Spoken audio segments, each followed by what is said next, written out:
வணக்கம். அச்சு அலசல் நிகழ்ச்சிக்கு உங்களை அன்புடன் வரவேற்கிறோம். இன்றைய அச்சு அலசல் நிகழ்ச்சியில் நானும் பத்திரிகையாளர் திரு வெங்கடேஷ் அவர்களும் இணைகிறோம். சார், இன்னைக்கு தமிழ்நாட்டுக்கு ரொம்ப பரபரப்பான ஒரு நாள் தான்.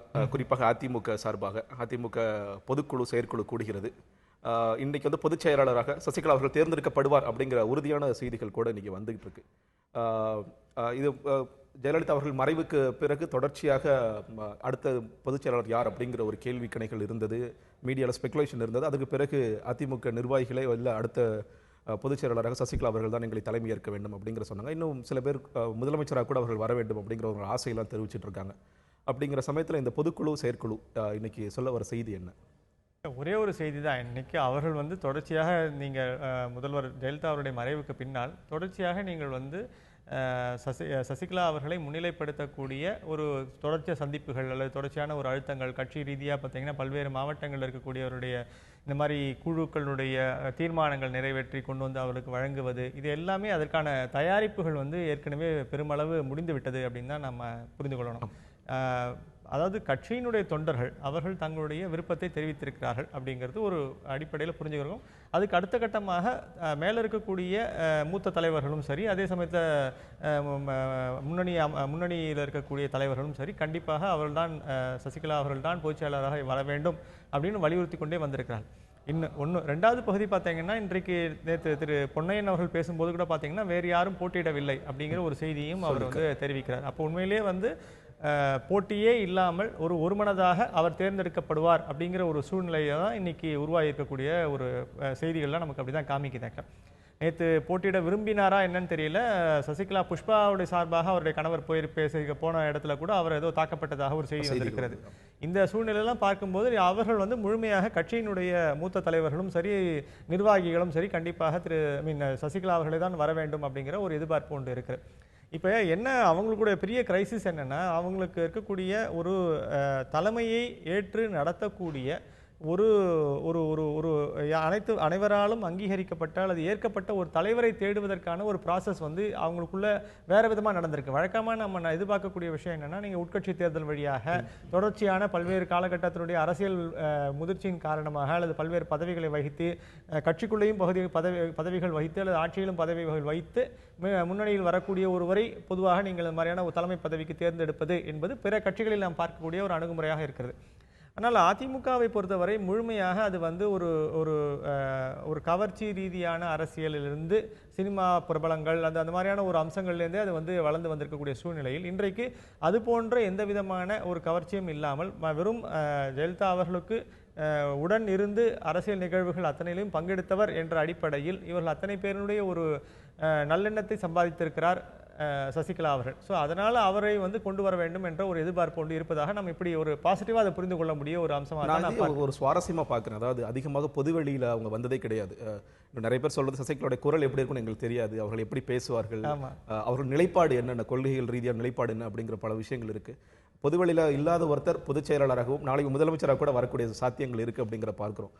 இது ரொம்ப, அதாவது சில பேர் வந்து எதிர்ப்பு தெரிவிக்கிறாங்க, சில பேர் வந்து ஆதரவு தெரிவிக்கிறாங்க, தாண்டி ரொம்ப சுவாரஸ்யமான ஒரு செய்தியாக பார்க்கிறேன். நீங்கள் சசிகலா புஷ்பா பற்றி சொன்னீங்க, அவர்களே விளக்கம் கொடுத்துருக்காங்க. சசிகலா புஷ்பா வந்து கட்சியை விட்டு நீக்கப்பட்டுட்டார். என்னைக்கு வந்து ராஜ்யசபாவில் அதிமுகவுக்கு எதிராக ஜெயலலிதா அவர்கள் எதிராக பேசணும், அன்னைக்கு கட்சியோடு நீக்கப்பட்டார். அதனால ஷி டசன்ட் ஹேவ் லோக்கல் ஸ்டாண்டி, அவங்க வந்து வந்திருக்க வேண்டிய அவசியமே இல்லை அப்படிங்கிற மாதிரியான இது சொல்றாங்க. அப்படி பார்க்கும் பொழுது இன்னைக்கு வந்து வேற வேட்பாளர்களே இல்லையா அப்படிங்கிற ஒரு கேள்வியும் வருது. இன்னைக்கு வந்து ஜனநாயக ரீதியாக கட்சிகள் எதை நோக்கி போயிட்டு இருக்காங்க அப்படிங்கிறது. ஏன்னா இப்போ நிரந்தர பொதுச் செயலாளர் அப்படிங்கிற பதத்தை பயன்படுத்திட்டு இருந்தாங்க. இப்போ பொன்னையர்கள் வந்து அது அன்பின் காரணமாக விழிக்கப்பட்டதுதான், நிரந்தர பொதுச் செயலாளர் அப்படிங்கிறது கிடையாது. அப்படின்னு இருக்கிற பட்சத்தில் இப்போ நாளை ஒருவேளை இன்னைக்கு இல்லாட்டி கூட எதிர்காலத்திலேயாவது இந்த உட்கட்சி தேர்தல்கள் ஜனநாயக பூர்வ கட்சிகள் மாறுவதற்கான சாத்தியங்கள் இருக்கா? இந்திய அரசியலில் அதற்கான ஒரு முதிர்ச்சி வந்து இன்னும் வரவில்லை அப்படின்னா மீண்டும் மீண்டும் நான் சொல்லிக்கொண்டே இருக்கேன். அதாவது ஆரம்பத்திலிருந்து இந்த இந்தியா ஜனநாயகத்தில் வந்து நடந்த மிக முக்கியமான ஒரு விஷயம் என்னன்னா, நீங்கள் பெரும் தலைவர்கள் வந்து உருவானார்கள். அரசியல் ரீதியான போராட்டங்களின் வாயிலாக முன்னிலைப்படுத்தப்பட்டு வளர்ந்த தலைவர்கள் வந்து பின்னால் ஆட்சி அதிகாரத்திற்கு வரும்போது அவர்களுடைய முன்னிலையில் தான் எல்லா ஆட்சி அமைப்புகளும் நடைபெற்றன. அதே சமயத்தில் என்னன்னா, உட்கட்சி தேர்தல் இன்றைக்கு நீங்கள் பார்த்தீங்கன்னா எனக்கு தெரிந்து இடதுசாரிகளில் அந்த உட்கட்சி தேர்தல் என்பது இன்றைக்கு இருக்கிறது. அவர்கள் வந்து படிப்படியாக வேற வேறு நிலை நிலைகளில் வந்து உருவாகி மேலே வந்து அவர்கள் கமிட்டி மெம்பர் வரைக்கும் வந்து சேர்கிறார்கள், அது பொதுச் செயலாளராக மாறுகிறார். இந்த மாதிரியான ஒரு ஜனநாயக மரபை பின்பற்றுவது என்ற ஒரு முறை வந்து இன்றைக்கு இந்திய அரசியலில் இல்லவே இல்லை, எக்ஸப்ட் 1-2 கட்சிகளை தவிர. இது வந்து ஒரு பெரிய ஒரு சிக்கல். அப்போ என்ன ஆகுதுன்னா, அந்த தனிமனித வழிபாடு அப்புறம் அவங்களுடைய தனிப்பட்ட இருக்கக்கூடிய ஒரு செல்வாக்கு, இதை சார்ந்து கட்சியை நிலைநிறுத்திக் கொள்வது என்ற ஒரு நடைமுறை ஒவ்வொரு மாநிலத்திலும் நாம் பார்க்கிறோம், ஒவ்வொரு தேசிய அளவிலும் இதை நாம் பார்க்கிறோம். இதுல வந்து இருக்கக்கூடிய சிக்கல்கள் வந்து நமக்கு வந்து ஜனநாயகத்தின் மேல மக்களுக்கு இருக்கக்கூடிய பிடிப்பு என்பதை விட அவர்கள் தங்களை முன்னிலைப்படுத்திக் கொள்வதற்கு, தனிநபர்கள் தங்களை முன்னிலைப்படுத்திக் கொள்வதற்கான ஒரு வாய்ப்பாக இதை மாற்றிக் கொண்டிருக்கிறார். இந்த சூழ்நிலை மாறினால்தான் நீங்கள் வந்து ஜனநாயகபூர்வமான தலைவர்களை நாம் வந்து தொடர்ச்சியாக பார்க்க முடியும். அந்த ஜனநாயகபூர்வமாக தேர்ந்தெடுக்கப்பட்டு மேலே எழுந்து வரக்கூடிய தலைவர்களுக்கு தொண்டர்களுடைய பெரும் பலம் அவருக்கு கண்டிப்பாக கிடைக்கும். அந்த குறைந்தபட்ச முணுமுணுப்பு கூட இல்லாமல் தங்களுடைய தலைவர்கள் தங்களால் தேர்ந்தெடுக்கப்பட்டவர்கள் என்ற நம்பிக்கையோடு அவர்கள் பணியாற்றக்கூடிய ஒரு வாய்ப்பு கிடைக்கும். நம்ம வந்து ஏற்கனவே அதிமுக பொதுக்குழு செயற்குழு பற்றி சார் பேசிட்டு இருந்தோம். இப்போ வந்து நீங்க ஜனநாயகம் அப்படின்னு பேசும்பொழுது இப்போ ஜனநாயகம் அப்படிங்கிறதே ஒரு ஆபத்து அப்படிங்கிற மாதிரி ஆயிடுதா? ஏன்னா இப்போ நம்ம ஒரு பக்கம் வந்து கட்டுக்கோப்பா கட்சியை கொண்டு போறது, ஒற்றை தலைமை அப்படிங்கிற வார்த்தைகள் தான் பயன்படுத்துறோம். அப்படிங்கும்போது இது ரொம்ப முரணா இருக்கும். இப்போ என்ன ஒரு தேசிய பார்வையின் பார்க்கும்பொழுது ஜனநாயகமா நடந்துக்கணும், அது வந்து பாராளுமன்றத்தில் ஜனநாயகம் வேணும், சட்டமன்ற ஜனநாயகம் வேணும் கேட்கிறோம். ஒரு கட்சியின் பார்க்கும் பொழுது அது ஜனநாயகம்ங்கிறது தேவையற்றது அப்படிங்கிற ஒரு சூழல் போயிட்டு இருக்கா? இல்ல ஜனநாயகம் கண்டிப்பாக நீங்க எல்லா அமைப்புகளுக்கும் தேவை. ஜனநாயகம் இல்லைன்னா அந்த அமைப்புகள் வந்து சீராக இயங்க முடியாது. அதுதான் அடிப்படை பிரச்சனை. ஆனா நீங்க இந்த ஒற்றை தலைமை அப்படிங்கிறதுக்கான ஒரு காரணம் எங்கேருந்து வருது அப்படின்னு கேட்டீங்கன்னா, வழிநடத்துவதற்கான ஒரு காரணம். அந்த ஒற்றை தலைமையாக இருக்கக்கூடியவர்கள் வந்து தங்களுடைய ஒரு தொலைநோக்கு பார்வையோடும் சிந்தனையோடும் எப்படி வந்து ஒரு செய்திகளை வந்து ஒரு கட்சிக்கான ஒரு அடிப்படை தன்மைகளோடும் அவர்கள் சார்ந்திருக்கக்கூடிய ஒரு கொள்கை நிலைப்பாடுகளோடும் வந்து அவர்கள் முன்னிலைப்படுத்தி பேசும்போது அந்த மாதிரி ஒற்றை தலைமை வந்து அவர்களோடு சேர்ந்து வரக்கூடிய ஒரு அம்சமாக இருக்குது. அப்போ அவர்கள் வந்து ஒரு ராஜதந்திரிகளாக ஒரு பொலிட்டிக்கலி ரொம்ப மெச்சோர்டான ஒரு பர்சனாக இருக்கும்போது வழிநடத்துவதற்கான ஒரு தகுதியை பெறுகிறார்கள். இது வந்து ஒரு கண்டிப்பாக ஜனநாயக பூர்வத்திற்குள் இருக்கக்கூடிய அமைப்புகளுக்குள்ளேயே இப்பேற்பட்ட தலைவர்கள் கண்டிப்பாக தேவையாக இருக்கிறார். ஆனால் ஒன்றுக்கு மேற்பட்ட தலைவர்கள் அது மாதிரி நிறைய வேணும். ஒவ்வொரு கட்சிக்குள்ளும் அது மாதிரி ஒன்றுக்கு மேற்பட்ட தலைவர்கள் இருக்கும்போது நீங்கள் அந்த கட்சி மேலும் மேலும் வளம் பெறும். கீழே இருக்கக்கூடிய தொண்டர்கள் எல்லாம் வந்து இந்த தலைமையினுடைய ஒரு பார்வை, அந்த தலைமையுடைய பார்வை எல்லாத்தையும் புரிந்து கொள்வதற்கான ஒரு அம்சம் ஒன்று இருக்கு. அப்போ இது வந்து தனி மனித வழிபாடு துதிபாடுதலா மட்டும் மாறக்கூடாதுன்னு தான் முக்கியமே தவிர, ஆனால் தலைமை என்பது மிக அவசியமாகத்தான் நாம் பார்க்கணும். நீங்க வருங்காலத்தில் உட்கட்சி தேர்தல் அது மாதிரி ஜனநாயகம் இன்னும் நல்லா வலுப்படுதுங்கிற பார்க்கலாம். இதை பத்தி கருத்து கூறும் பொழுது இல கணேசன் அவர்கள் சொல்லியிருக்காரு. அதாவது இதை கருத்தை எனக்கு கூற விரும்பல அப்படிங்கிறாரு. கி வீரமணி அவர்கள் வந்து ஆதரிச்சு பேசியிருக்காரு. சில கட்சிகள் வந்து அது உட்கட்சிக்குள்ள நாங்கள் போக விரும்பல அப்படிங்கிறத சில கருத்தை தெரிவிக்காம இருக்கிறாங்க. இப்போ ஒரு பிரதான கட்சி ஆளுங்கட்சியுடைய பொதுச்செயலாளர் தேர்ந்தெடுக்கிற முறையில் இவருடைய கருத்துக்கள் பத்தி நம்ம இல்லை, இது எல்லாருமே ஒரு சிலர் வந்து ரொம்ப தெளிவாக திரு வீரமணி அவர்கள் மாதிரி மிக தெளிவாக சசிகலாவுக்கு ஆதரவு தெரிவித்து அவர்களை வர வேண்டும் என்று ஒரு அம்சத்தை அவர் ஒரு பின்னணி வேறு பின்னணியிலேருந்து பேசுகிறார். அதை வந்து ஆரியன் பிராமணன் அந்த மாதிரியான ஒரு பின்னணியிலேருந்து அதை வந்து ஆதரிக்கணுங்கிற ஒரு அம்சத்தை அவர் எடுத்து பேசுகிறாரு. அது எவ்வளவு தூரம் ஏற்புடையது என்பது எனக்கு வந்து மாற்று கருத்துக்கள் அதில் உண்டு கண்டிப்பாக. ஏன்னா இதுக்கு அப்பாற்பட்டு ஒரு தலைமை பொறுப்புக்கு வரக்கூடியவருடைய அடிப்படையை வந்து அவருடைய தகுதி திறமையின் பார்ப்பட்டு இருக்க வேண்டும் என்று அவர் பிறப்பின் அடிப்படையில் இருக்கக்கூடிய அம்சங்களை வந்து வைத்து பார்ப்பது என்பது ஏற்றுக்கொள்ளத்தக்க ஒரு பார்வை அல்ல. ஆனால் அது வந்து அவருடைய பார்வை என்பதனால் அதை வந்து நம்ம பதிவு செய்கிறோம். அதே சமயத்தில் நீங்கள் பல்வேறு தரப்பினர் இப்போ நீங்கள் தா பாண்டியன் அவர்கள் போய் சந்தித்து விட்டு வந்திருக்கிறார். அது மாதிரி அரசியல் கட்சியினுடைய பிற முக்கிய தலைவர்கள் நேற்று திரு ஞானசேகரன் அவர்கள் கூட போய் சசிகலா அவரை சந்தித்துட்டு வந்திருக்கிறார். இந்த மாதிரியான செய்திகள்லாம் நமக்கு வந்து அரசியல் ரீதியாக ஒரு விஷயத்தை அவர்கள் நடந்து கூட, அதாவது என்னன்னா அது உட்கட்சி சமாச்சாரம், அதில் அவர்கள் நாம் தலையிட வேண்டாம் அப்படிங்கிற ஒரு வெளியிலேருந்து இருக்கக்கூடிய ஒரு அம்சம். இன்னொன்று, இயல்பாகவே அந்த கட்சியில் இருக்கக்கூடிய ஒரு முடிவுகளை நாம் வெளியிலிருந்து பார்த்து அதனுடைய நல்லது என்ன கெட்டது என்ன என்பதை கருத்து சொல்லி நாம் ஏதேனும் ஒரு வகையில் தவறான ஒரு நிலைப்பாடுக்கு போய்விடுவோமோ என்ற ஒரு அச்சம் ஒன்று இருக்கிறது. நீங்க பொதுவாகவே நம்ம ஒரு தவறான நிலைப்பாடுகள் எடுத்துவிட்டால் அதனுடைய அரசியல் பின்விளைவுகள் வந்து மிக மோசமாக இருந்து விடலாமோ என்ற ஒரு தயக்கத்தினாலும் பெரும்பாலோர் வெளியே விலகி நின்று நடக்கட்டும், அவர்கள் வந்து என்ன முடிவெடுக்கிறார்கள் முடிவெடுக்கட்டும் என்று விலகி நின்று பார்க்கக்கூடிய ஒரு பார்வை ஒன்று இருக்கிறது. இதுவும் ஒரு அரசியல் ரீதியான ஒரு புரிதலாகத்தான் இன்றைக்கு இருக்கிறது. அதனால் இன்றைக்கு வந்து நாங்கள் வந்து பொதுவாக நாங்கள் எந்த விதமான கருத்துக்களையும் கூற விரும்பவில்லை என்று விலகி இருக்கிறார். ஆனால் நேற்று திரு இல கணேசன் அவர்கள் தெரிவிக்க ஒரு கருத்து என்னன்னா, அவர் தகுதி இருக்கக்கூடியவர் தான், அந்த மாதிரி வழிநடத்தக்கூடியவர் தான் என்றும், ஆனால் அந்த முடிவுகளை அவர்கள் தான் எடுக்க வேண்டும் என்ற மாதிரியான ஒரு கருத்தை தான் தெரிவித்திருக்கிறார். பாஜகவை பொறுத்த வரைக்கும் அவர்களுக்கும் இதில் ஒரு முக்கியமான ஒரு பங்கு இருக்கிறது. அவர்கள் என்ன நினைக்கிறார்கள் என்றால், திரு ஓபிஎஸ் அவர்களை முதல்வராக இருப்பதும் இங்கே கட்சிக்கு தலைமை ஏற்பதும் என்பதும் இரண்டு வேறு ஒரு முடிவுகள் என்பதை தனியாக வைத்துக் கொண்டிருக்க. இப்போ பாஜகவிலே நீங்கள் பார்த்தீங்கன்னா ஆட்சி அதிகாரம் என்பது மோடியிடமும் கட்சி அதிகாரம் என்பது அமித்ஷாவிடம் இருக்கிறது. அப்போ இந்த இரட்டை தலைமை என்பது அங்கே ஏற்றுக்கொண்டு நடைமுறையில் இருக்கக்கூடிய அம்சம். அதே மாதிரியான ஒரு அம்சம் இங்கே வருவதில் எந்த விதமான குறைகளும் இல்லை. பல இடங்கள் பார்த்தீங்கன்னா அகிலேஷ் யாதவ், முலாயம் சிங் யாதவ் இந்த மாதிரியான உதாரணங்கள் நம்மிடம் ஏற்கனவே இருக்கின்றன. அப்போ அதே மாதிரியான ஒரு உதாரணம் இங்கேயும் ஏற்படுவதற்கான ஒரு நடைமுறை ஏற்படுவதற்கான ஒரு வாய்ப்பு இருக்கிறதாகவும் அவர் நினைக்கிறார்கள். ஆனால் அதை வெளிப்படையாக இப்போது தெரிவிக்க வேண்டாம். அதை நிச்சயமாக அவர் இந்த கட்சியினுடைய தொண்டர்கள் முடிவு செய்யட்டும், பொதுக்குழு முடிவு செய்யட்டும் என்ற காரணத்தினால் இவர்கள் பிற கட்சியினர் அனைவரும் விலகி இருந்து தங்களுடைய நிலைப்பாடுகளை நேரடியாக தெரிவிக்காமல் விலகி இருந்து தங்களுடைய ஒரு என்ன சொல்றது ஒரு புத்திசாலித்தனத்தை காமிக்கிறார்கள் என்பதை நான் புரிந்து கொள்ள மாதிரி வேற சர்ச்சைகளுக்குள்ள சிக்க வேண்டாம். உங்களை பத்தி சொன்னா இப்போ எஸ்ஆர்பி அவர்கள் கூட கேட்டிருந்தார், எங்களுடைய உட்கட்சிகளை நீங்க நுழையாதீங்க அப்படின்னு ஸ்டாலின் அவர்கள் கூட சொல்லியிருந்தார். சார், இப்போ அடுத்த முக்கியமான விஷயம், வார்தா புயலுக்கு மத்திய குழு வருகை தந்திருக்காங்க. 9 பேர் கொண்ட அணி நேற்று வந்தாங்க. தலைமைச் செயலாளர் போய் பார்த்தாங்க, தலைமைச் செயலகத்துக்கு போயிருந்தாங்க.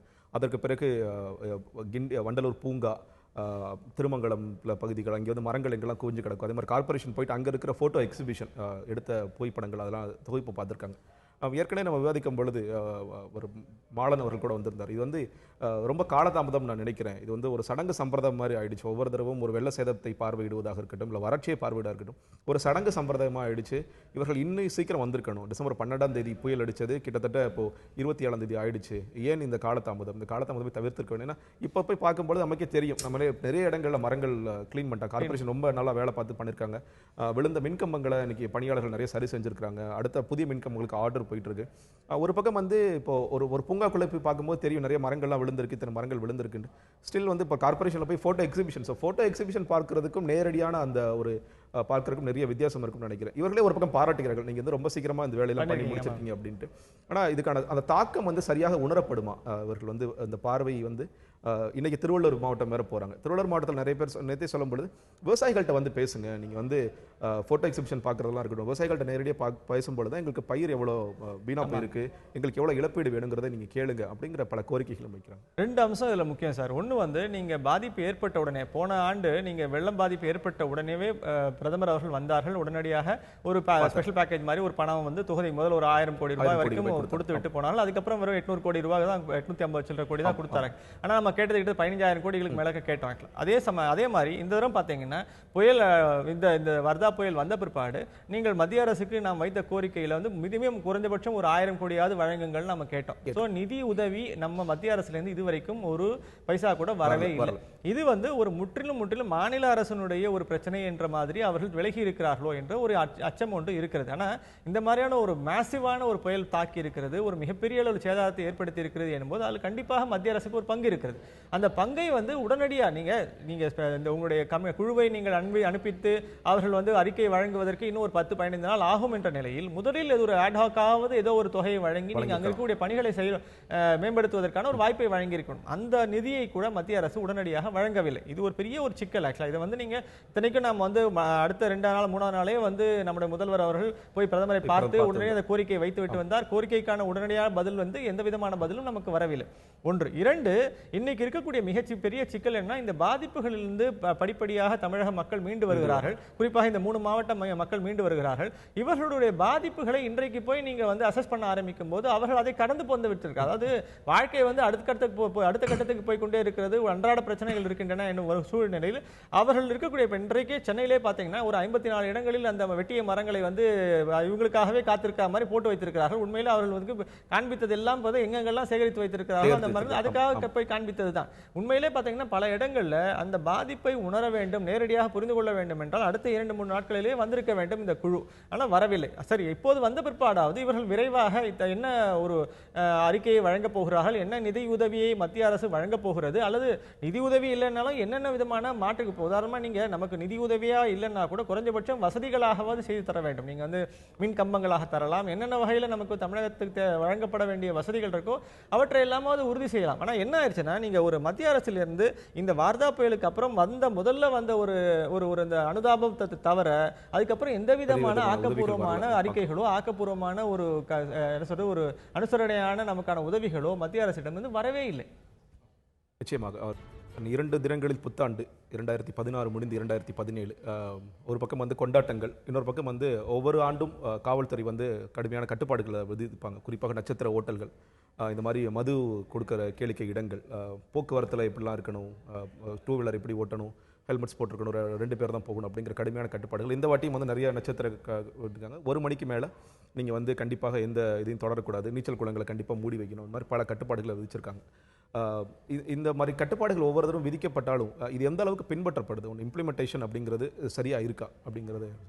முதல்ல இந்த வருஷம் மற்ற வருஷங்கள் மாதிரி இல்லாத ஒரு புது நிலைமை இந்த வருஷம் இருக்குது. நீங்கள் கையில் பணம் கிடையாது நிறைய பேர்கிட்ட, அல்லது இருக்கக்கூடிய பணத்தை வந்து நீங்கள் டெபிட் கார்டும் கிரெடிட் கார்டில் தான் நீங்கள் கட்டணும் அப்படின்னும் போது ஒரு வழக்கமான இருக்கக்கூடிய ஒரு கொண்டாட்டம் வந்து இந்த தரம் கொஞ்சம் குறைவாகவே இருக்கக்கூடிய வாய்ப்பு இருக்கிறது.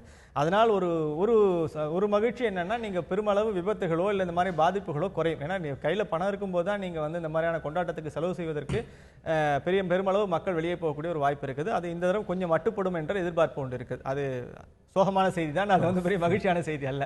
ஆனால் என்ன ஒரு முக்கியமான ஒரு செய்தி அப்படின்னா, நீங்கள் இத்தனை கட்டுப்பாடுகள் விதித்து எல்லாம் நடந்தாலும் ஏதேனும் ஒரு அசம்பாவிதம் நடந்துவிட்டால் உடனடியாக அது வந்து கண்டிப்பாக இதே காவல்துறை மேலும் அவர்களுடைய மேல் எடுக்கப்பட்ட நடவடிக்கை என்ன, அது என்ன முன்னெச்சரிக்கை நடவடிக்கை எடுக்கப்பட்டது, இதை பற்றியான ஒரு தொடர்ச்சியான ஒரு பேச்சு ஒன்று வந்து கொண்டே இருக்குது. அதனால் கண்டிப்பாக நட்சத்திர விடுதிகளாகட்டும் இல்லை இந்த மாதிரியான மதுக்கூடங்களாகட்டும் எங்கெங்கெல்லாம் இருக்கக்கூடிய வாய்ப்புகள் இருக்கோ அது எல்லாத்துலேயுமே முன்னெச்சரிக்கை நடவடிக்கைகள் தொடர்ச்சியாக எடுக்க வேண்டிய அவசியம் இருக்குது.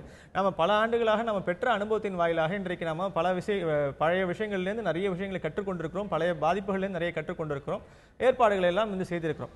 இன்னும் மிக முக்கியமாக செய்ய வேண்டியது வந்து இது வந்து ஒரு கட்டுப்பாடு என்ற அளவில் இதை பார்க்காமல் தனி மனிதர்கள் இந்த கொண்டாட்டங்களில் பங்கெடுக்க விரும்பக்கூடியவர்கள் தங்களுடைய பாதுகாப்பை தாங்கள் தான் உறுதிப்படுத்திக் கொள்ள வேண்டும். அது மிக மிக முக்கியமானது. அதாவது மகிழ்ச்சியை கொண்டாடுவது என்பது அடுத்தவருடைய துன்பம் தரக்கூடியதாக இல்லாமல் பார்த்து கொள்ள வேண்டியது மிக முக்கியமானது. ஏன்னா நாம் கண்ணெதிரில் பார்க்கக்கூடிய சில முக்கியமான விஷயம் இதில் வந்து தெரிவிக்காது என்னென்னா, அன்றைக்கு இரவுகளில் நீங்கள் பார்த்தீங்கன்னா இந்த பைக் ரேசர்ஸ் வந்து ஓட்டக்கூடிய வேகமும் அவங்க பண்ணக்கூடிய அடிக்கக்கூடிய இந்த ஹார்ன் சத்தம் அந்த பயம்லாம் வந்து அவ்வளோ தூரம் சாலைகளை வந்து அவர்கள் வந்து ஆக்கிரமித்து செய்வார்கள். இதெல்லாம் வந்து நீங்கள் பெருமளவு தடுக்கப்பட்டிருக்கிறது. ஆனால் இன்றைக்கும் அந்த மாதிரியான ஒரு பாதிப்புகள் இருக்கத்தான் செய்கின்றன.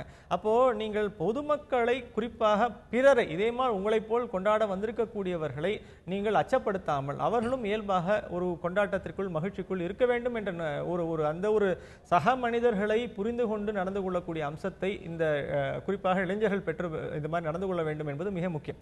இதுல வந்து நீங்க என்ன விதமான வெளிக்கட்டுப்பாடுகள் இருந்தாலும் தனி மனித கட்டுப்பாடு என்பது மிக முக்கியமானது. மகிழ்ச்சியை மகிழ்ச்சியாக கொண்டாட வேண்டும், அடுத்தவர்களை துன்பப்படுத்தாமல் கொண்டாட வேண்டும், அடுத்தவர்களுக்கு எந்த விதமான ஒரு இடரையும் ஏற்படுத்தாமல் கொண்டாட வேண்டும் என்ற ஒரு இயல்பான ஒரு தன்மையோடு புரிந்து உணர்வோடு அவர்கள் நடந்து கொள்ள வேண்டும் என்பதுதான் மிக முக்கியமான கோரிக்கை. அதற்கு அப்பாற்பட்டு இந்த மாதிரியான நட்சத்திர விடுதிகள் இவர்கள் எல்லாம் என்ன விதமான பாதுகாப்பு ஏற்பாடுகளை முன்னெச்சரிக்கையாக செய்திருக்கிறார்களா என்பதை இந்த காவல்துறை முன்னரே சென்று அதையெல்லாம் வந்து உறுதிப்படுத்திக் கொள்வது என்பது மிக முக்கியம். இதை செய்ய வேண்டும் என்று தெரிவிப்பது என்பது ஒன்று, அப்படிப்பட்ட பாதுகாப்பு நடவடிக்கைகள் மேற்கொள்ளப்பட்டிருக்கின்றனவா, போதுமான அளவு அங்கே நடந்து இருக்கின்றனவா என்பதையும் உறுதிப்படுத்திக் கொள்ள வேண்டியது 2.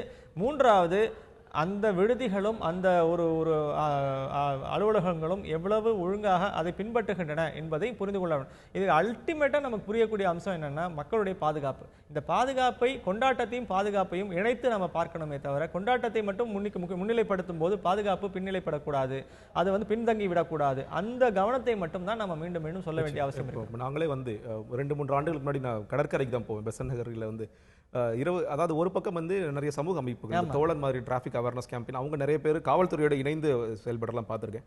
எவ்வளோதான் கட்டுப்படுத்த முடிஞ்சாலும் முயற்சி பண்ணாலும் ஒரு 3 பேர் தான் போவாங்க. நீங்கள் சொல்கிற மாதிரி இந்த குறிப்பாக இந்த பைக்கில் அன்னைக்குன்ட்டு சில ஸ்பெஷல் டிவைஸ்லாம் கட்டியிருப்பாங்க, அந்த தீ வர்ற மாதிரி பறக்கிற மாதிரியால் நிறைய பார்த்துருக்கோம், நிறைய விபத்துகளை சந்திச்சிருக்கோம். நானும் மனைவி அதில் போகிறத நிப்பாட்டிட்டோம், இது ரொம்ப கஷ்டமாக இருக்குது, மனசு கஷ்டமாக இருக்குது, நிறைய விபத்துகளை சந்திக்கிறோம் அப்படிங்கிறது.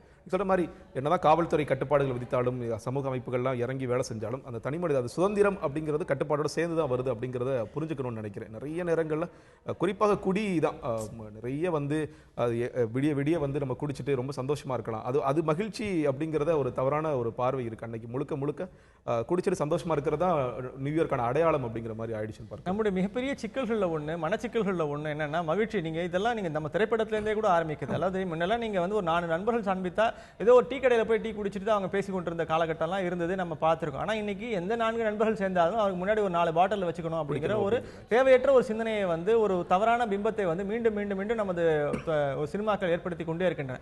அப்போ இன்னைக்கு குடியும் இந்த மாதிரியான ஒரு கொண்டாட்டமும் ஏதோ இணைந்த ஒரு அம்சமாக மீண்டும் மீண்டும் பேசப்படுகிறது.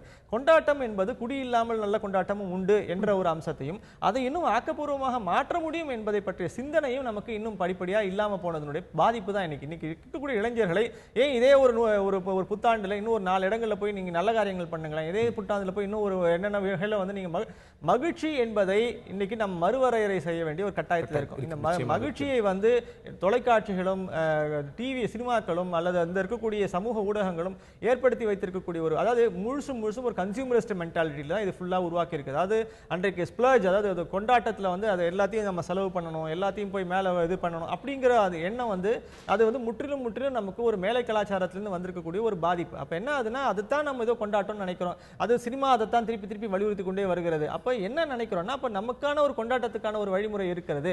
ஒரு 10 வருஷத்துக்கு முன்னாடி இப்படியா கொண்டாடணும், ஒரு 20 வருஷத்துக்கு முன்னாடி இப்படியா கொண்டாடணும், என்ன விதமாக கொண்டாட்டம் நடந்திருக்கிறது. பல இடங்கள்ல வந்து நீங்க அன்றைக்கு கோயில்களுக்கு செல்வதே வந்து ஒரு மிக முக்கியமான ஒரு வழக்கமாக வைத்திருக்கிறார்கள். காலையில போகக்கூடிய வைத்திருக்கிறார்கள், வழிபாட்டை முக்கியமாக வைத்திருக்கிறார்கள், பொது சேவையை மையமாக வைத்து செயல்பட்டிருக்கிறார்கள். அப்போ நம்முடைய படிப்படியா நம்முடைய கன்சியூமரிஸ்ட் மென்டாலிட்டியில என்ன வந்துருச்சுன்னா இன்னைக்கு வந்து எல்லாத்தையுமே வந்து ஸ்ப்ளர்ஜ் பண்ணணும், ஒரு மாதிரி அதை கொண்டாட்டமாக மாற்றணும், அது ஒரு ஆடம்பரத்தினுடைய எல்லைக்கு கொண்டு போய் சேர்க்குது. அப்ப இந்த ஆடம்பரத்தினுடைய எல்லையில இந்த மாதிரி மதுக்கு ஒரு பெரிய இடம் இருக்கு, அது ஏற்படுத்தக்கூடிய தாக்கம் மிக அதிகமா இருக்குது. இது ரொம்ப சிக்கல் என்னன்னா நாம கன்சியூமரிஸ்ட் மென்டாலிட்டி குறை சொல்ல முடியாத ஒரு சூழ்நிலையில இன்னைக்கு இருக்கும். அப்ப என்னன்னா படிப்படியாக இதை இளைஞர்கள் புரிந்து கொண்டு அவர்கள் இது வந்து எப்படி இதை ஆக்கப்பூர்வமாக மாற்ற முடியும் என்பதை யோசிக்க வேண்டிய ஒரு தேவை ஒன்று இருக்கிறது. நல்ல வேலையாகவோ அல்லது அதிர்ஷ்டமோ துரதிர்ஷ்டமோ இந்த தரம் வந்து நீங்க கையில பணம் இருக்காது அப்படிங்கிறதுனால கொஞ்சம் இந்த மாதிரியான கொண்டாட்டங்கள் கம்மியாக இருக்கும் என்று எதிர்பார்க்கலாம். நீங்க சொல்ற மாதிரி இது மகிழ்ச்சி மட்டும் கிடையாது. நிறைய பேர் நண்பர்கள் கூடும்போது சோகமா இருந்தாலும் குடிக்கணும், மகிழ்ச்சியா இருந்தாலும் குடிக்கணும் அப்படிங்கிற ஒரு மென்டாலிட்டி நிறைய பேர்ட்ட இருக்கு. அது நிறைய பார்க்க முடியுது. நீங்க சொன்ன மாதிரி அதே மாதிரி இப்போ சென்றாண்டு வெள்ளத்திலிருந்து இந்த இளைஞர்கள் தான் மீட்டெடுத்தாங்க. எல்லாம் பெரும்பாலான இளைஞர்கள் வந்து உடனடியாக வேலை செய்தார்கள். இந்த தடவை வரதா புயல் வரும்பொழுதும் அங்கங்க மரங்களை வெட்டி போடுறது, அதான் அந்த சோசியல் ரெஸ்பான்சிபிலிட்டிங்கிறது அன்னைக்கு மட்டும் ஒரு பேரிடர் வருது அப்ப மட்டும் கிடையாது. Social responsibility throughout the year எங்களுக்கு கொஞ்சம் இருக்கு அப்படிங்கிறது. அது ஏன்னா அந்த மகிழ்ச்சி அப்படிங்கிறது ஒன்று இருக்கு. இதுல கூட நிறைய சந்தோஷம் கிடைக்கும். நிறைய இளைஞர்கள் உணர்றாங்கன்னு நான் நினைக்கிறேன். நிறைய பேர் வந்து இன்னைக்கு இப்போ வீக்கெண்ட்ஸ்ல நான் பார்க்குறேன், வீக்கெண்ட்ஸ்னா வந்து வாங்க இந்த வேலைகளுக்கு வாங்க, இங்க வந்து குழந்தைகளுக்கு போய் கல்வி சொல்லித்து கொடுக்கலாம், பார்வை வெளிச்சவாள் இருந்தவர்களுக்கு நம்ம வந்து ஸ்கிரைவா ஒர்க் பண்ணலாம் அப்படின்னு நிறைய பார்க்குறாங்க. நிறைய என்ஜிஓஸ் ஒர்க் பண்ணிட்டு இருக்காங்க. அதை நோக்கி நிறைய இளைஞர்கள் வரணும் அப்படிங்கிறது ஒரு வேண்டுகோளாவே நம்ம வைக்கலான்னு பார்க்கிறேன். சார் அப்போ அடுத்த விஷயமா நிறைய டிமானிட்டைசேஷன் தான். நீங்கள் சொன்ன மாதிரி அதுலேருந்தே வரலாம்னு நினைக்கிறேன். டிமானிட்டைசேஷன் வந்து தி மோஸ்ட் டிபேட்டபிள் டாபிக் ஆகிடுச்சு இந்த வருஷத்தில். இப்போ வந்து ராகுல் காந்தி அவர்கள் வந்து டிமானிட்டைசேஷன் இந்த இதுக்குள்ளே போகிறதுக்கு முன்னாடி, அவசர சட்டத்துக்குள்ளே போகிறதுக்கு முன்னாடி ராகுல் காந்தி அவர்கள் பல கேள்வி கணைகளை தொடுத்திருக்காரு. குறிப்பாக நவம்பர் 8ஆம் தேதிக்கு முன்னாடி 25 லட்சம் மேலே டெபாசிட் பண்ணவங்க யாரும் லிஸ்ட் கொடுக்க முடியுமா, இந்த கருப்பு பணம் நீங்கள் எவ்வளோ பிடிச்சிருக்கீங்க அப்படின்ட்டு பல கேள்வி கணைகளை தொடுத்திருக்காரு. அதுக்கு பிஜேபி அரசாங்கம் அவங்க திரும்ப அவர்களை கேள்வி கேட்குறாங்க. நீங்கள் வந்து 2G ஊழல் நீங்கள் உங்களுடைய பயனடைந்தவர்கள் யார், ஆகஸ்டா வெஸ்ட்லேண்ட் ஊழலில் பயனடைந்தவர்கள் யார், காமன்வெல்த் ஊழலில் பயனடைந்தவர்கள் யார் அப்படின்னு இவர்கள் கேள்வி கணைகள். இது முதல்ல இருந்தே இப்போ முன்னாடி கூட ராகுல் காந்தி ஒரு டைரிஸ், சஹாரா டைரிஸ் வெளியிட்டு பிரதமர் மேலே ஊழல் குற்றச்சாட்டு சொன்னார். இது இந்த நேரத்தில் அவசியமா? இந்த டிமானிட்டைசேஷன் மக்கள் கஷ்டப்பட்டு இருக்காங்க, அந்த கஷ்டத்துல இருந்து மக்களை எப்படி வெளிக்கொண்டுறது அப்படிங்கிறது இல்லாம இது வேற திசை நோக்கி போயிட்டு இருக்கா? இல்லை, முழுசு இது அரசியல் மயப்படுத்தி கொண்டிருக்கிறார்கள் 2 கட்சிகளுமே. நீங்கள் வந்து ராகுல் காந்தி கேட்கக்கூடிய கேள்விகள் சில இடங்களில் நியாயமான கேள்விகள் இருக்கின்றன, சில இடங்களில் அது அரசியல் சாயம் பூசி இருக்கின்றன. அதற்கு கொடுக்கக்கூடிய பதில்கள் பார்த்தீங்கன்னா பாஜகவிலிருந்து வரக்கூடிய பதில்கள் பார்த்தீங்கன்னா அரசியல் சாயம் பூசப்பட்ட பதில்களாக தான் அதிகமாக இருக்கின்றனவே தவிர நீங்கள் வந்து நேரடியாக இந்த பிரச்சனையில் இருக்கக்கூடிய பாதிப்புகளை நாம் முழுமையாக இன்னும் விவாதிக்கவே இல்லை அப்படிங்கிற ஒரு பெரிய சிக்கல் தான் இருக்குது. அதாவது மக்கள் குறிப்பாக நீங்கள் 128 கோடி மக்களில் கிட்டத்தட்ட 40 கோடி 45 கோடி மக்கள் வந்து அதாவது இந்த டிஜிட்டலைசல் எக்கானமிக்குள்ளே வராதவர்கள் இன்னும் பாதிப்புக்குள்ளாக இருக்கிறார். நம்ம வந்து இதை பற்றி தொடர்ச்சி பேசுவோம். நம்ம அதனுடைய மிக முக்கியமான ஒரு விஷயம் என்னன்னா, நீங்க அடிப்படையில் நம்ம சந்திக்கக்கூடிய இங்க இருக்கக்கூடிய மக்கள் படக்கூடிய சிரமங்கள் அதை தீர்ப்பதற்கான வழிமுறைகள், இதுதான் நமக்கு மிக முக்கியமான விஷயம். இப்போ நீங்க இது என்னன்னா பாஜக செய்தது தவறு என்பதை அவர்கள் வாயால் ஒப்புக்கொள்ள வைக்க வேண்டும் என்ற முயற்சி தான் இந்த பக்கம் இருக்கக்கூடிய எதிர்க்கட்சிகளிடம் இருக்கின்றன. அதை நிச்சயமாக பாஜக செய்ய போவதில்லை. ஆனால் அப்ப என்ன நடக்க முடியும் அப்படின்னா ஒரு நடவடிக்கை எடுக்கப்பட்டது, அந்த நடவடிக்கையினால் ஏற்பட்ட பாதிப்புகள் இன்றைக்கு மிக அதிகமாக இருக்கின்றன. இந்த பாதிப்புகளை குறிப்பாக பாதிக்கப்பட்டவர்களை எப்படி மீட்க முடியும், அவர்களால் அவருடைய பொருளாதார நிலையை எப்படி உயர்த்த முடியும் என்பதற்கான வழிமுறைகள் என்ன என்பதை ஆலோசனையாக வேணும் எதிர்க்கட்சிகள் வழங்க வேண்டும். ஆனால் என்ன நடந்ததுன்னா இதை அவர்களுடைய குற்றமாக அவருடைய தவறாக சித்தரிக்கக்கூடிய ஒரு போக்கு மட்டும்தான் மீண்டும் மீண்டும் இருக்கிறது. இதுதான் ஆக்கப்பூர்வமற்ற விமர்சனம் என்று நாம் பார்க்க வேண்டிய கட்டாயம் இருக்கிறது. குறை சொல்லக்கூடிய விமர்சனம், குற்றம் சாட்டக்கூடிய விமர்சனம். இது நிச்சயமாக மக்கள் மத்தியில் பெருமளவு போய் சேராது. ஏனென்றால் மக்கள் அவர்களுடைய சிரமங்களை தீர்ப்பதற்கான வழிமுறைகளை தான் இன்று தேடிக்கொண்டிருக்கிறார்கள். இன்றைக்கும் வங்கி வாசலில் போய் நின்று நீண்ட வரிசையில் நிற்கக்கூடிய மக்களுடைய எதிர்பார்ப்பு என்னென்றால், என்றைக்கு இந்த பிரச்சனை தீரும், என்றைக்கு எங்களுக்கு இயல்பாக பணத்தை எடுக்க முடியும், கூடுதலாக பணத்தை எடுக்க முடியும், இந்த கேள்விகளுக்கான விடைகள் தான் நமக்கு தேவையா இருக்குது. இப்போ எதிர்க்கட்சிகள் இந்த கேள்விகளை எப்படி பாராளுமன்றத்தில் எழுப்புகின்றனவோ அல்லது தனியாக எழுப்புகின்றனவோ எழுப்பி அதற்கான பதில்களை அரசிடமிருந்து பெற வேண்டும், அதற்கான வழிமுறைகளை அரசிடமிருந்து பெற வேண்டும், எளிமைப்படுத்த வேண்டும்கான வழிமுறைகள் என்ன. இந்த பாசிட்டிவ் அப்ரோச் தான் நமக்கு உண்மையிலேயே பயனுடையதாக இருக்கும். ஆனால் குற்றம் சாட்டக்கூடிய அரசியல் மட்டும்தான் இன்றைக்கு நடந்து கொண்டிருக்கிறது. இதுதான் நம்ம கிட்ட இருக்கக்கூடிய மிகப்பெரிய கஷ்டமான ஒரு அம்சமாக நம்ம நீங்க சொல்ற மாதிரி இப்போ எல்லாருமே எதிர்பார்ப்பு 50 நாட்கள் முடிந்து விட்டது. இப்போ 1ஆம் தேதி ஆனா இப்போ ஒரு பக்கம் நீங்க நம்ம இது புத்தாண்டு அன்னைக்கு நிறைய தேவைகள் இருக்கும், நிறைய செலவுகள் இருக்கும். அடுத்து பொங்கல் வரப்போகுது நமக்கு.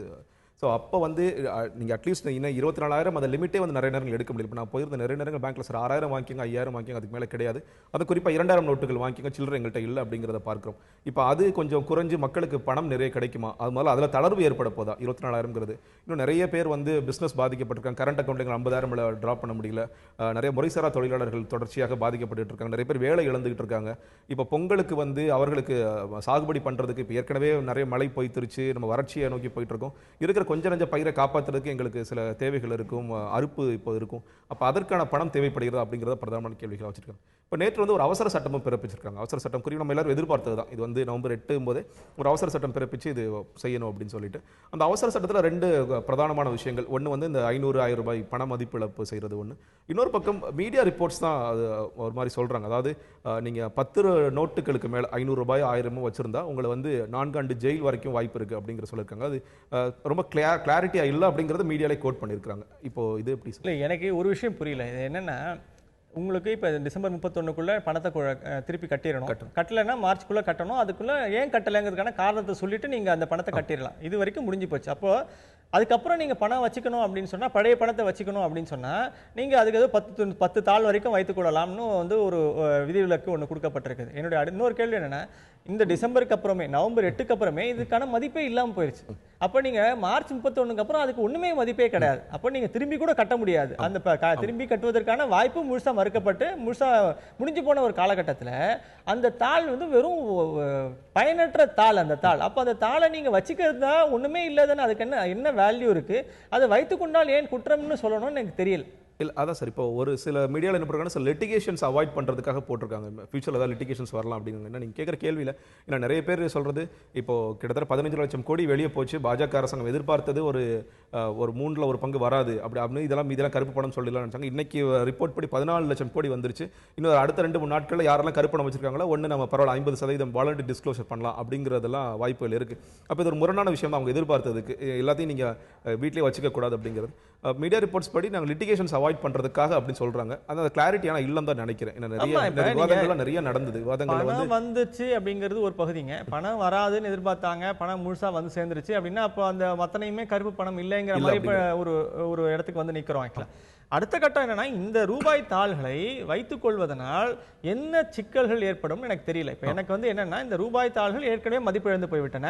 நீங்க 31 மார்ச்சுக்கு அப்புறம் அதுக்கு ஒண்ணுமே வேல்யூ கிடையாது. ஏன்னா அது திருப்பி கொடுத்தாலாவது 31 முன்னாடி ஒரு வேல்யூ இருக்கு. ஆனா இப்போ வேல்யூவே இல்லாத போது அதை வைத்துக் கொள்வதனால என்ன சிக்கல் வந்துவிட போகிறதுன்னு நமக்கு புரியல. எனக்கு அதனால அது மேபி அதை இருக்கக்கூடிய பொருளாதார அறிஞர்கள் தான் தெரிவிக்க வேண்டும். பட் மற்றபடி நீங்க இந்த நடவடிக்கை என்பது ஒரு சட்டப்பூர்வமாக இந்த ஒரு நவம்பர் 8 அறிவிப்புக்கு ஒரு அங்கீகாரத்தை வழங்குவதற்கான ஒரு அவசர சட்டமாக தான் நம்ம இதை பார்க்க வேண்டியது.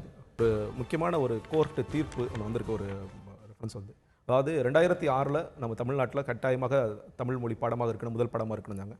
அப்போ அந்த சிறுபான்மை பள்ளி மற்ற மொழி இருக்கிற பள்ளிகள் அவர்களுடைய தேர்வுகள் வைக்கும் பொழுது நிச்சயமாக தமிழையும் கட்டாயமாக பாடமாக வச்சிருக்கணும். கடந்த வருடம் மார்ச் மாதம் எழுதும் பொழுது அவர்கள் கோர்ட்டுக்கு போகிறாங்க. இல்லை, நாங்கள் தமிழ் படித்ததே கிடையாது, அப்போது நாங்கள் எப்படி எக்ஸாம்ஸ் எழுதுன்றாங்க. அப்போ ஒரு தீர்ப்பு வருது, இல்லை நீங்கள் உங்களுடைய பாடமே தெலுங்கோ கன்னடமோ நீங்கள் அதில் எழுதலான்ட்டு. இப்போ மறுபடியும் அந்த சிக்கல் வருது. இப்போ அட்வொகேட் ஜெனரலுக்கு ஹைகோர்ட் அறிவுரை சொல்கிறாங்க, நீங்கள் இதை சரி பண்ணுங்க அப்படிங்கிறது. இதை முதல்ல நம்ம எப்படி பார்க்கணும்? நீங்க இப்படி யோசிச்சு பாருங்களேன் சார். இதுல வந்து தமிழ்நாட்டுக்குள்ள தமிழ் மொழி பாடத்தை ஒரு மொழி பாடமாக முதல் பாடமாக படிக்க வேண்டும் அப்படின்னு நீங்க மற்ற பாடங்கள்லாம் நீங்க ஆங்கிலத்தில் படித்தாலும் பரவாயில்லை, ஒரு மொழி பாடமாக தமிழை படிக்க வேண்டும் அப்படிங்கிறது நீங்க ஒரு பொதுவான சட்டமாக 2006 இயற்றப்பட்டது. நீங்க யோசிச்சு பார்த்தீங்கன்னா இன்னைக்கு 2016 10 ஆண்டுகள் இருக்கின்றன. இது நீங்க இந்த சிறுபான்மையினர் பள்ளிகள், மொழி சிறுபான்மையினர் பள்ளிகள் அல்லது எல்லா இடத்துலையும் இது வந்து இம்ப்ளிமெண்ட் பண்ணணுங்கிறது ஒரு சட்டம், ஒரு நடைமுறை கொண்டு வர வேண்டிய ஒரு அவசியம் இருக்கிறது.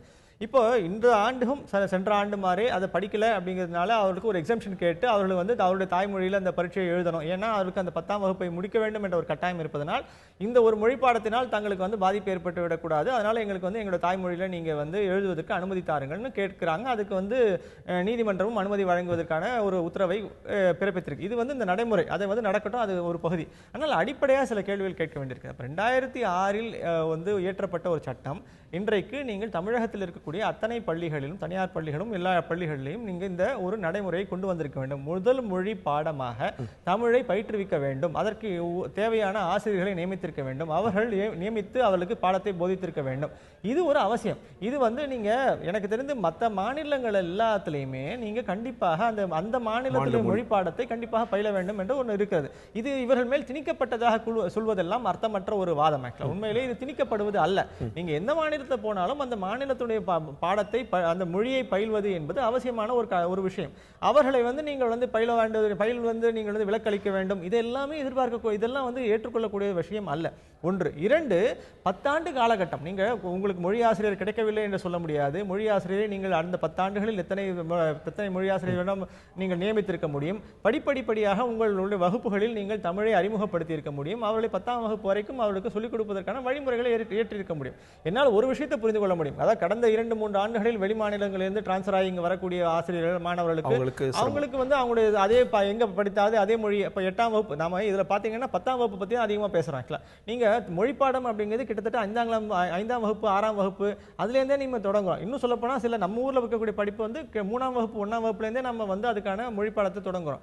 அப்போ நீங்க தனியார் பள்ளிகள்ல, அதுவும் சிறுபான்மையினர் பள்ளிகள்ல இந்த மாதிரியான மொழி பாடத்தை குறிப்பாக 8, 9, 10ல அவர்களுக்கு சொல்லிக் கொடுப்பதற்கான ஆசிரியர்கள் கண்டிப்பாக நியமித்திருக்க வேண்டும். அதை வந்து அரசாங்கம் உறுதிப்படுத்தி இருக்க வேண்டும். கல்வித்துறை வந்து அதை உறுதிப்படுத்தி இருக்க வேண்டும். கண்டிப்பாக நீங்கள் பயிற்சிக்கு உங்கள் ஆசிரியர்களை நியமியுங்கள், அவர்களுக்கு தமிழை சொல்லிக் கொடுங்கள், அவர்களுக்கு எழுதுவதற்கான வாய்ப்பை வழங்குங்கள் அப்படின்னு நீங்க உறுதிப்படுத்தி இருக்க வேண்டும். அந்த ஏன் உறுதிப்படுத்தப்படவில்லை, அது ஏன் உறுதிப்படுத்தப்படாமல் அரசாங்கம் விட்டு வைத்தது என்பதை நம்ம கேள்வி கேட்க வேண்டிய ஒரு அவசியம் இருக்கிறது. கண்டிப்பாக தமிழை பயில வேண்டும். ஒரு மொழியா தான் நீங்க பயில்றீங்க. இப்ப நீங்க 2ஆம் மொழி 3ஆம் மொழி மும்மொழி திட்டத்தில் பல பள்ளிகள்ல வந்து நீங்க 3ஆம் மொழி படிக்கிறாங்க, பிரெஞ்சு படிக்கிறாங்க, எல்லாம் படிக்கிறாங்க. அப்ப இது என்னன்னா இயல்பாகவே என்ன நினைக்கிறாங்கன்னா தமிழ் எண்ணத்துக்கு படிக்கணும் அப்படிங்கிற ஒரு எண்ணம் ஒண்ணு இங்க இருக்கு.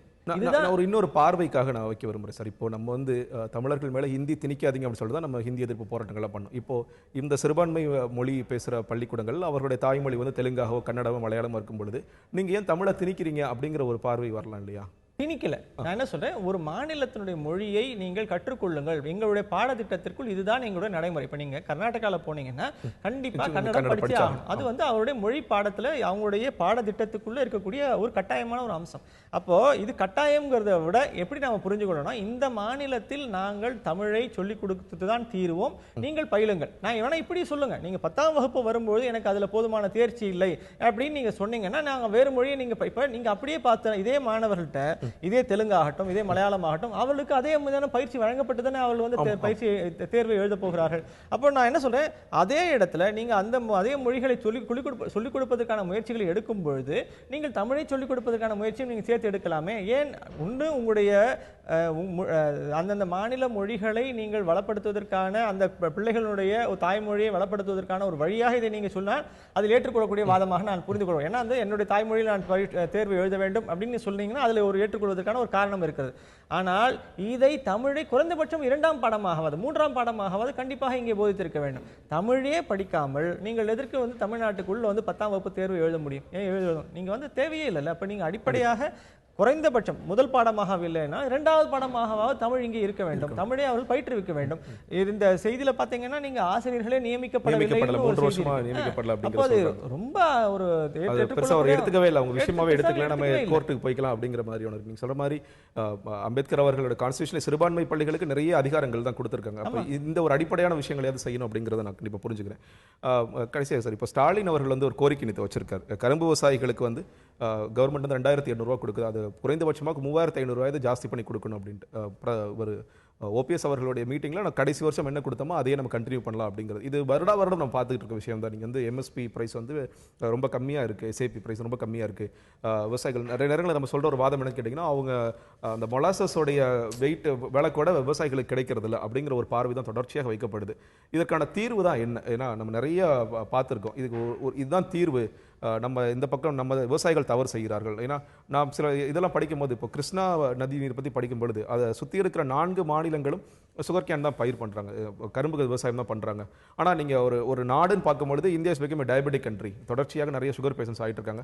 அப்போ சுகருக்கான தேவையை கன்சப்ஷனே ரொம்ப கம்மியாகிட்டு இருக்கு அப்படிங்கிறது இவங்க சொல்கிறாங்க. நிறைய பேர் சொல்கிறாங்க சிண்டிகேட் போட்டுட்டு அவங்க வேலை செய்கிறாங்க, விவசாயிகளுக்கு கொடுக்கறது இல்லை. அவங்க சொல்கிறாங்க உண்மையிலேயே இந்த பணம் கிடைக்கிற வந்து மதுபான ஆலைகளுக்கு தான் போதே தவிர எங்களுக்கும் நிறைய நஷ்டம் இருக்குங்க.